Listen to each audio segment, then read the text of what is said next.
दोस्तों इस समय हमारे साथ बैठे हैं अभिनय चौधरी, जो कि उत्तराखंड लोक सेवा आयोग की 2016 की जो परीक्षा है उसमें डीएसपी रैंक पर चयनित हुए हैं और इसी के साथ ये यूपीएससी की असिस्टेंट कमांडेंट परीक्षा भी पास कर चुके हैं। और इनसे हम जानेंगे इनकी एग्ज़ाम के लिए जो स्ट्रैटेजी थी और जो पूरी जर्नी थी एग्ज़ाम की तैयारी के लिए, जिसकी वजह से ये आज यहाँ तक पहुँचे हैं। इस पूरी जर्नी को हम जानने की कोशिश करेंगे और क्या इनका तरीका था सफल होने का। तो सबसे पहले अभिनय, आपको बहुत बहुत बधाई देंगे कि आपने एक सफलता और पाई। तो सबसे पहले सबसे बेसिक क्वेश्चन से शुरुआत करेंगे। तैयारी आपको लोक सेवा आयोग की करनी, ये आपने कब सोचा? सर एक्चुअली मैं थोड़ा बेसिक से स्टार्ट करता हूँ। मैं सर एक रूरल बैकग्राउंड से हूँ।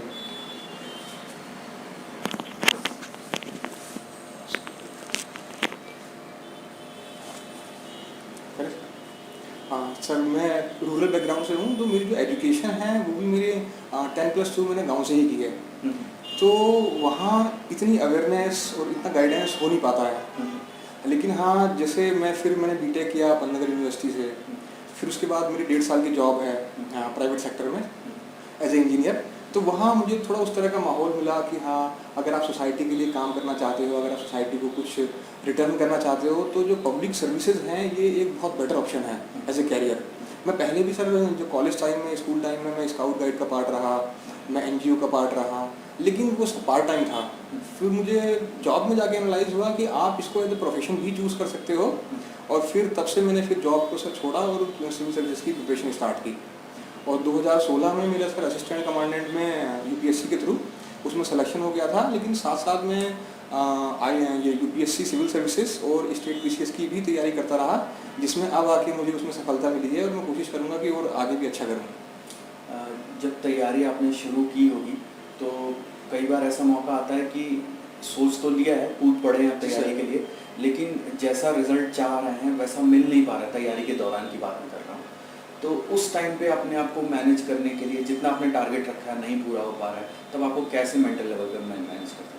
डेफिनेटली अगर किसी इवेंट में आप टाइम और एनर्जी डिवोट करते हो तो आपकी एक आस लगी रहती है कि हाँ, मुझे इस एग्ज़ाम से या इस पर्टिकुलर चीज़ से मुझे रिजल्ट चाहिए। लेकिन हर बार चीज़ें आपके फेवर में नहीं होती हैं। तो जो फेलियर्स हैं, फियर्स हैं, डाउट्स हैं, ये एक प्रोसेस का पार्ट है। और जब आप किसी बड़े गोल के लिए जाते हैं तो ये सब चीज़ें नॉर्मल हैं, मतलब आपको फेस करना पड़ता है और यही चीज़ जो है आपका कैरेक्टर बनाती है। तो फिर आप जो है, ताकि आप और डिवोशन से काम करें और मोटिवेशन से काम करें, और फिर उसको आप अपनी सारी एनर्जी को एक जगह कंसंट्रेट करते हैं और फिर धीरे धीरे आप आगे बढ़ते हैं, तो चीज़ें सर मिल जाती हैं उस तरह से। अच्छा, चूँकि आप रूरल बैकग्राउंड से, आपने जी सर, बताया उस तरह का गाइडेंस नहीं मिला आपको जी सर, जैसा मिलना चाहिए था। अभी हाल फिलहाल में जब से इंटरनेट का बूम आया है, 2-3 सालों की अगर बात करें, बहुत सारी तैयारी इंटरनेट बेस्ड भी हो गई है। तो आपको लगता है कि आज रूरल बैकग्राउंड के बच्चे एट पार बड़े शहरों के बच्चों के कंपटीशन में आते हैं? क्या उन्हें उतनी ही पहुँच, एक्सेस मिल पाया है तैयारी की ओर? नहीं सर, इंटरनेट अपना एक रोल है, लेकिन वो बहुत पॉजिटिव और निगेटिव दोनों रोल प्ले करता है। अगर आपको पता है कि इंटरनेट को एज ए रिसोर्स कैसे यूज़ करना है, तब आप उसको बहुत ज़्यादा बेनिफिट में ले सकते हैं। लेकिन अक्सर होता ये है कि हमको पता ही नहीं होता कि इंटरनेट को यूज़ कैसे करना है। मतलब आपके पास एक प्रॉपर गाइडेंस होना चाहिए इन सर्विसेज के लिए कि हाँ, आपको कौन सी बुक्स पढ़नी है, आपको इंटरनेट पर देखना है तो कैसे उसको यूटिलाइज़ करना है। लेकिन मैक्सिमम टाइम जो होता है, लोग फिर मतलब आप कंसेप्ट ढूंढ रहे हो तो आपको कंसेप्ट ढूंढने में आप बहुत डेप्थ में चले जाते हो, उतनी ज़रूरत नहीं है एग्ज़ाम की, तो उसमें फिर आप टाइम वेस्ट कर रहे हो, जो टाइम आप किसी दूसरी जगह यूटिलाइज़ करके एक बेटर आउटपुट ले सकते थे। अब बात करते हैं प्रीलिम्स की तैयारी की, तो वो किस तरीके से आपने की? प्रीलिम्स में सर एक्चुअली ये एक ऐसा एग्ज़ाम है जिसको हम एलिमिनेशन राउंड बोलते हैं, कि अगर आप इससे आउट हो गए तो आपको मेंस में परफॉर्म करने का मौका ही नहीं मिलता है। आपको पता ही नहीं चलता कि आपकी प्रिपरेशन का लेवल क्या था। और इस एग्ज़ाम में क्वेश्चन और आंसर दोनों आपके सामने होते हैं। आपको फिर वेरियस टेक्निक्स से, जैसे एलिमिनेशन टेक्निक्स हो गई और फिर आपकी ब्रेनस्टॉर्मिंग हो गई, तो उससे आपको देखना पड़ता है कि अच्छा, किस क्वेश्चन का आंसर क्या रहा होगा। हम लोग बहुत पढ़ते हैं तब भी हमें सारे क्वेश्चंस के आंसर नहीं पता होते, तो कुछ में हमको फिर जो है गैस करना पड़ता है, बहुत रिस्क लेना पड़ता है। मतलब कई जगह 33% आपको 2 ऑप्शन आते हैं, 2 नहीं आते हैं, तो वो सर थोड़ा उसमें रिस्क तो लेना पड़ता है। लेकिन हाँ, अगर आप आपने उस तरह की प्रैक्टिस कर रखी है तो फिर वो काफ़ी बेनिफिट करता है उसमें। अच्छा, आपने बताया है कि उत्तराखंड की इससे पहले की परीक्षा में भी आप इंटरव्यू राउंड तक पहुँचे जी थे, सर। बल्कि सेम बोर्ड में ही आपका इंटरव्यू हाँ पड़ा जी भी सर। था। कई बार हमने ये देखा है कि कई टॉपर्स ऐसे हैं जो प्रीलिम्स मात्र 1 नंबर से क्वालिफाई किए हैं और पूरा एग्ज़ाम में टॉपर निकल कर के आए हैं। तो एक तरीके से प्रीलिम्स को कई बार एक बड़ा हर्डल भी माना जाता है। उत्तराखंड के अगर परिप्रेक्ष्य में हम बात करें तो क्या वो तरीका है, आपको लगता है, 2 बार आपने भी एग्ज़ाम दिया है, कि प्रीलिम्स तो ज़रूर ही सिक्योर कर ले कोई भी कैंडिडेट? डेफिनेटली सर, प्रीलिम्स जो है एक बहुत जो कहते हैं कि इस एग्ज़ाम की सबसे बेसिक यूनिट है, और जब यहाँ पे फेलियर मिलता है, प्रिपरेशन आपकी बहुत अच्छी है मेंस की, इंटरव्यू की, तो फिर आपको बहुत रिग्रेट फील होता है कि 1 या 2 नंबर से मेरा एग्ज़ाम रह गया। तो उसमें उसका सोल्यूशन यही है कि सर आप जो है अपनी जो नॉलेज है उसकी डेप्थ आप थोड़ा और एक्सपेंड करें, जो सब्जेक्ट आपने नहीं पढ़े हैं उसको थोड़ा सा और इंक्लूड करें, जो बेसिक कंसेप्ट हैं, बेसिक बुक्स हैं, उन पे आप काम करें, ताकि आने वाले फेज़ में आप इस तरह की प्रॉब्लम मतलब सॉल्व मतलब ना देखें। अच्छा, इस तरह के ना देखें। उत्तराखंड, स्पेशली उत्तराखंड की ही जो क्वेश्चंस आते हैं प्री और मेंस में लेकर के, या फिर इंटरव्यू की बात करें, तो आपने उसके लिए विशेष तैयारी कैसे की थी? सर मैंने प्रिपरेशन इंग्लिश में की थी, तो इंग्लिश में थोड़ी प्रॉब्लम है कि जो कंटेंट है वो बहुत ज़्यादा अवेलेबल नहीं है।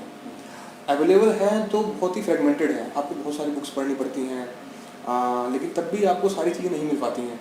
तो इसके लिए सर मैंने संवेग IAS से काफ़ी इनपुट लिया है, ताकि मुझे जो इंटरव्यू के लिए थी या फिर जो उत्तराखंड के लिए हैं वो सिंक्रोनाइज वे में मुझे चीज़ें मिल सकें। तो वो चीज़ काफ़ी बेनिफिशियल रही और उससे मेरा टाइम काफ़ी बचा, ताकि ज़्यादा बुक्स पे ना जाके आप कम बुक्स पढ़ो लेकिन उन्हीं को बार बार रिवाइज करो। अब आते हैं मेंस की तैयारी की ओर। जी सर। तो जब पता चला कि प्रीलिम्स का रिजल्ट आ गया है, मेंस के लिए क्वालिफाई कर गए, तो क्या मेंस की तैयारी पहले से ही चल रही थी प्रीलिम्स से पहले, या फिर मेंस की तैयारी तब शुरू की, और कैसे, क्या अप्रोच रहा?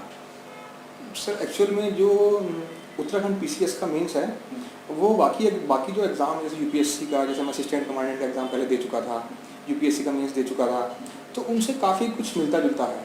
हाँ, थोड़ा सा आपको जो है अपना नॉलेज थोड़ा एक्सपेंड करनी पड़ती है, जैसे आपको साइंस एंड टेक्नोलॉजी इंक्लूड करनी पड़ती है, आपको मैथ्स इसमें इंक्लूड करना पड़ता है, एप्टीट्यूड आपको जोड़ना पड़ता है, तो वहाँ आपको थोड़ा सा एक्सपेंड करना पड़ता है। लेकिन हाँ, प्रिपरेशन मैं सर, क्योंकि मैं UPSC की प्रिपरेशन कर रहा था, तो मुझे बहुत ज़्यादा कुछ एफर्ट मारने नहीं पड़े। जो राइटिंग स्किल्स हैं उसमें आपको स्ट्रक्चरिंग करनी होती है कि हाँ ठीक है, अगर आपको 250 वर्ड में लिखना है तो आप इंट्रोडक्शन में क्या रखेंगे, मेन बॉडी में क्या आना चाहिए, कंक्लूजन में क्या आना चाहिए, तो वो काफ़ी हद तक उस पर काम मैं कर चुका था। हाँ, ये था कि जब स्टेट का जब प्रीलिम्स का रिजल्ट आया तो उसमें फिर मैंने स्टेट ओरिएंटेड जो है प्रिपरेशन स्टार्ट कर दी। क्योंकि आपने मेंस की आंसर राइटिंग पे भी बहुत मेहनत की है, स्ट्रक्चरिंग पे मेहनत की है। जी सर। अगर स्टूडेंट्स आपसे जानना चाहें कि वो कुछ एलिमेंट्स, गिने चुने एलिमेंट्स जो हर क्वेश्चन के आंसर में होने चाहिए, जो एक जनरलाइज अप्रोच होता है, वो आप क्या कहेंगे कि एक आंसर कैसे अच्छा दिख सकता है? सर उसमें सबसे पहले तो जो क्वेश्चन की रिक्वायरमेंट है वो आप फुलफिल करें, कि क्वेश्चन कितने डायमेंशन में पूछा गया है, क्वेश्चन में क्या पूछा गया है, तो उसको आप प्रॉपर तरीके से इतनी सिंपल लैंग्वेज में हो सकता है ताकि कोई एग्जामिनर अगर उसको चेक करे तो उसको स्टार्टिंग में समझ में आ जाए कि ये क्वेश्चन में पूछा गया है और ये आप इसका इस तरह से आंसर लिख रहे हो। अब आप अगर इंट्रोडक्शन बहुत लंबा कर दोगे, आप मेन बॉडी में कुछ मतलब कंटेंट एक्स्ट्रा ऐड कर रहे हो, तो वो बहुत ज़्यादा बेनिफिट नहीं करता है। आप टू द पॉइंट लिखें, आप फ्लो चार्ट का यूज़ कर सकते हैं, आप डायग्राम का यूज़ कर सकते हैं, टेबल्स यूज़ कर सकते हैं, लेकिन जितना भी हो सारा कंटेंट आपका रेलिवेंट हो, जो क्वेश्चन में पूछा गया है उसी की डिमांड को फुलफिल करें, और अगर एक्स्ट्रा अगर आपके पास है तो आप बहुत ज़्यादा उसमें ऐड ना करें, और बाकी फालतू लिखने की बिल्कुल ज़रूरत नहीं है, क्योंकि वो आपका फिर एक निगेटिव इंप्रेशन बना देता है एग्जामिनर के ऊपर कि इसको पूरा क्वेश्चन नहीं आता है और ये ज़बरदस्ती ऐड करने की कोशिश कर रहे हैं।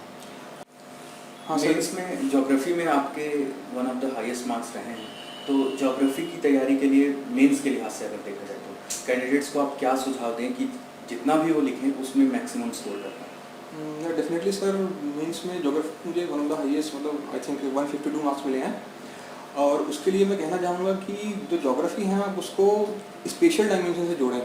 मतलब जिस एरिया की बात हो रही है वो आप मैप में दिखाएं, या जिस रीजन की बात हो रही है तो आप जैसे आप थोड़ा सा इसको सॉइल में इंक्लूड करें, उसका एनवायरनमेंट इंक्लूड करें, क्लाइमेट इंक्लूड करें, मतलब आंसर को एक होलिस्टिक वे में बनाने की कोशिश करें, तो उसमें थोड़ा जो चेक करने वाला है वो ज़्यादा कनेक्ट हो पाता है। कि हाँ ठीक है, आपको ज्योग्राफी आती है और उसमें फिर आप अच्छे मार्क्स गेन कर जाते हैं। अच्छा, ऐसे का क्या अप्रोच रहा? क्योंकि ऐसे का डायमेंशन बड़ा वास्ट हो जाता है। ज्योग्राफी अच्छा। आपने तैयार किया है, पॉलिटी तैयार किया है, तो एक नैरो डायमेंशन रहता है, लेकिन ऐसे में काफ़ी ब्रॉड है। तो ऐसे की आपकी क्या स्ट्रेटेजी थी? सर ऐसे वाले पेपर में प्रॉब्लम ये है कि वो पेपर बहुत लेंदी है। उसमें आपको हिंदी भी करनी होती है, आपको बाकी चीज़ें भी इंक्लूड करनी है और उसमें एस्सेज भी हैं। तो ऐसे के लिए बहुत ज़्यादा टाइम नहीं मिलता है, लेकिन तब भी ऐसे अगर कोई करे तो उसमें जैसे मैंने किया था, तो उसमें आप बहुत छोटे उसमें एक बार पूरा बना लें कि हाँ ठीक है, आप इंट्रोडक्शन में क्या रखेंगे, आप कंक्लूजन में क्या रखेंगे, और मेन बॉडी में मतलब कुछ डायमेंशन 4-5 कलेक्ट करके आप उन पर अच्छे से बैलेंस आंसर लिखें, आप बैलेंस ऐसे लिखें तो वो अच्छे मार्क्स गेन कर जाता है। अच्छा, अ,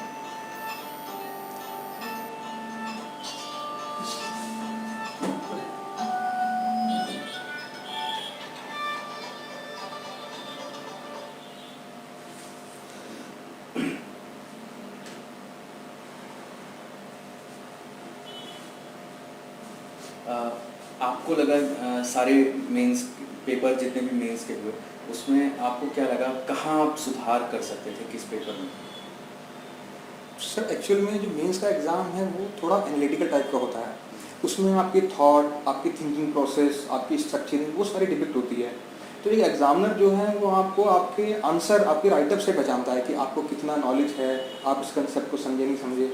लेकिन हाँ, मैं कहना चाहूँगा कि जो सारे सिलेबस हैं, जो पूरा सिलेबस है, उसमें जितने भी सब्जेक्ट हैं उन पर थोड़ा मतलब इन डेप्थ जितना काम हो उतना अच्छा है। वो खासकर जो जो साइंस एंड टेक्नोलॉजी वाला पेपर है, या जो लास्ट पेपर है जिसमें एप्टीट्यूड एथिक्स आता है, उनकी हम बहुत ज़्यादा प्रिपरेशन नहीं करते हैं और सोचते हैं कि हम लोग वैसे वैसे कर लेंगे। तो उसमें मार्क्स गेन करने का बहुत अच्छा स्कोप है। मैं पर्सनल एग्जांपल बताता हूँ कि मैं जो लास्ट पेपर था एथिक्स एंड एप्टीट्यूड वाला, तो जैसे मैं इंजीनियरिंग बैकग्राउंड से हूँ, तो हम लोग सोचते हैं कि हम लोग इसको आराम से कर लेंगे, लेकिन एक्चुअल में बिना प्रैक्टिस के टाइम मैनेजमेंट बहुत मुश्किल हो जाता है और उसमें फिर आपको फिर मार्क्स में लॉस होता है।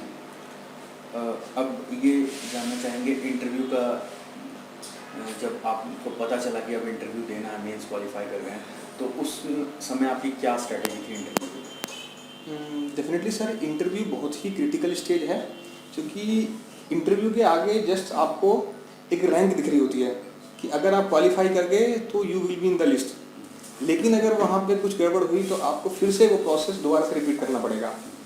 लेकिन सर जो इंटरव्यू है, मैं कहना चाहूँगा कि वो आपका नॉलेज का या जिसको कहते हैं कि इंफॉर्मेशन का टेस्ट नहीं है। वो चीज़ आपकी बाकी 2 स्टेज में पूरी हो गई होती है।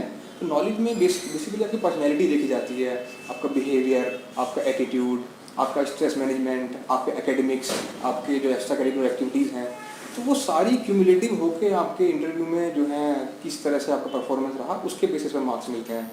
तो मैंने सर क्या किया था कि मैंने संवेग IAS से मैं बहुत ज़्यादा इनपुट लिया इसमें, कि इंटरव्यू की स्ट्रेटेजी क्या पैटर्न चल रहा है, किस तरह से तैयारी करनी है। और क्योंकि ये जो इंटरव्यू है ये UPSC के इंटरव्यू से थोड़ा सा डिफरेंस है। यहाँ उसमें थोड़ा इंडिया लेवल पे क्वेश्चन होते हैं, वर्ल्ड लेवल पे क्वेश्चन होते हैं। इसमें एक रीजनल एस्पेक्ट भी है कि आपको उत्तराखंड के बारे में भी पता होना चाहिए। तो वो चीज़ मैंने सर यहाँ फिर संवेग IAS से मैंने इनपुट लिया, मटेरियल लिया, यहाँ फिर मैंने मॉक टेस्ट वगैरह दिए, तो उसका काफ़ी बेनिफिट हुआ और मुझे जो हाईएस्ट मार्क्स है इंटरव्यू में 150 वो मुझे मिले हैं उसमें। आपने इसी बोर्ड में शायद इससे पहले भी इंटरव्यू दिया था, पिछली बार जब आपने इंटरव्यू दिया था, कुछ फ़र्क नज़र आया खुद में और इंटरव्यू बोर्ड जो था उसके पैनल में, कुछ फ़र्क नज़र आया? डेफिनेटली सर, पहले तो मैं खुद की बात करना चाहूँगा कि जो आपकी मैच्योरिटी है वो टाइम के साथ इम्प्रूव होती है। पहले मैं इंटरव्यू दे चुका था, मुझे पता था कि हाँ किस तरह के क्वेश्चन पूछे जाते हैं, क्या मुझसे वो एक्सपेक्टेशन उनकी रहेगी इंटरव्यू में, और किस तरह के आंसर मुझे नहीं देने हैं, किस तरह के जो आंसर हैं वो बहुत बैलेंस टाइप के देने हैं। तो मैं अपनी तरह से मैंने पूरी प्रिपरेशन की, लेकिन ठीक है, बोर्ड का भी एक रोल रहता है। तो अब की बार जो सर जो डिफरेंस दिखाई दिया मुझे इंटरव्यू लेने में, तो वो था कि जो अब की बार इंटरव्यू थे वो काफ़ी एनालिटिकल टाइप के थे।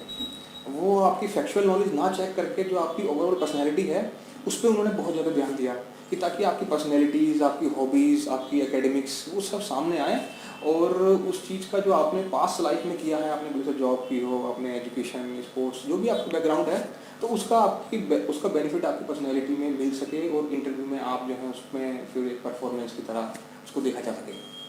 अच्छा, मॉक इंटरव्यू कितना हेल्प करते हैं किसी भी कैंडिडेट को रियल लाइफ इंटरव्यू जो होता है उसके लिए तैयार होने के लिए? डेफिनेटली मॉक इंटरव्यू का एक अपना रोल है, क्योंकि जब आप कोई बैटल फेस करने जा रहे हैं तो उसमें मॉक ड्रिल्स होती हैं कि अगर आपको इस तरह की रियल लाइफ सिचुएशन देखनी पड़ेगी तो उसकी आप प्रिपरेशन कैसे करोगे। तो मॉक इंटरव्यू का भी वही रोल है कि ये आपका एक्सपीरियंस टाइम गेन करता है कि कुछ लोग सीधे आप इंटरव्यू में चले जाओगे, आपको वहाँ जाकर डर लगता है कि हाँ क्या पूछेंगे, क्या स्ट्रेटजी रहेगी, किस तरह से मैं आंसर दूंगा। तो उसकी तैयारी आप मॉक इंटरव्यूज़ में कर सकते हैं और वो बहुत हेल्पफुल होती हैं, क्योंकि वो सिचुएशन आप पहले एक दो बार देख चुके होते हो, तो आपका कॉन्फिडेंस लेवल जो है वो काफ़ी हाई रहेगा उसमें। तो आप मैं कहूँगा कि आप बेटर परफॉर्म कर सकते हैं। आपने यूपीएससी की भी एक परीक्षा पास की है और उत्तराखंड की परीक्षा में भी बहुत ही अच्छी रैंक हासिल की है, तो कैंडिडेट्स के लिए आप क्या सुझाव देना चाहेंगे ओवरऑल होलिस्टिक वे में जो तैयारी होती है उत्तराखंड की या फिर यूपीएससी की बात करें, आपका क्या सुझाव रहेगा आज के टाइम? डेफिनेटली सर, पहले तो जो सारे लोग हैं वो एग्ज़ाम की रिक्वायरमेंट को जांचें कि एग्ज़ाम आपसे क्या डिमांड करता है। फिर उसमें देखें आप कहाँ लैग करते हैं, आप सिलेबस देखें, सिलेबस को पूरा थोरोली आप जो है कंप्लीट करें। हाँ, इस प्रोसेस में टाइम लगता है, टाइम टेकिंग है, आपको पेशेंस रखना पड़ेगा, आपको कंटिन्यूस वर्क करना पड़ता है फॉर मतलब 8 to 10 months at least to cover basic syllabus. तो इस प्रोसेस में आपको बहुत ज़्यादा जो है आप मतलब टाइम देते हो, आप एनर्जी देते हो, डिवोशन देते हो, आपको फैमिली की सपोर्ट चाहिए होती है। तो आप उसमें पूरे मोटिवेशन से आप लगें। मैं यही कहना चाहूँगा जितने भी नए कैंडिडेट्स हैं या जो प्रिपरेशन कर रहे हैं कि आप इधर उधर ध्यान ना दें, आप अपना गोल सेट करें, उसकी तरफ डेली बढ़ें। मतलब डेली के हिसाब से, मंथ के हिसाब से, आप वीक के हिसाब से आप अपने टारगेट्स बनाएं, उनको फुलफ़िल करें। और हाँ, मतलब ये चीज़ें जो है जॉब हैं, ये देखने में नीचे से बड़ी लगती हैं जब हम इनसे आउट होते हैं तो कि हाँ बहुत बड़ी जॉब है और बहुत मेहनत चाहिए, लेकिन ऐसा कुछ भी नहीं है। अगर एक बार आप अपनी कमियों पे काम करना चालू करते हैं तो आपका जो इम्प्रूवमेंट है वो डेली बेसिस पे आपको मिलता है, और फिर आप एक ऐसी स्टेज पे पहुंच जाते हैं टाइम के साथ में जहां आप एग्ज़ाम के इक्विवेलेंट हो जाते हैं। तो उसमें फिर वो चीज़ आपको काफ़ी हेल्प करेगी और उसमें आप मतलब एक ना एक दिन तो आप सक्सेस हासिल कर ही लोगे। एक सवाल और ज़रूरी है जानना इस समय, कई बार आपने प्रयास किया होगा तो उस हिसाब से सफलता नहीं मिल पाई होगी, तो सेल्फ मोटिवेशन बनाए रखने के लिए आप क्या करते थे? सर, प्रिपरेशन ही सबसे बड़ा सेल्फ मोटिवेशन है कि जितना टाइम आपको मिल रहा है आप उतना टाइम जो है बेटर वे में यूटिलाइज़ करें। अब हम तैयारी कर रहे हैं तो हम तैयारी में प्रॉपर टाइम दें, तो वही एक मोटिवेशन का काम करता है। लेकिन हाँ, चूँकि जैसे मैंने पहले भी कहा सर कि फेलियर्स और फियर्स, डाउट्स आपके दिमाग में आते हैं। कितनी बार तो आप सेल्फ डाउट करते हो कि सर, जैसे मैं अपना ही बताऊँ कि मैं जॉब करता था, कितनी बार लगता था कि कहाँ चक्कर में फंस गए, अच्छी खासी जॉब चल रही थी, फिर यहाँ आके फिर से पता नहीं होगा नहीं होगा।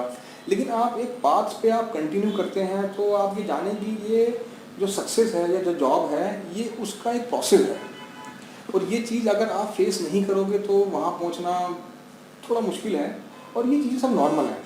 हाँ, ये है कि स्ट्रेस और जो ये सब चीज़ें हैं, एंजाइटी है, ये टेम्परेरी फेज़ में रहनी चाहिए।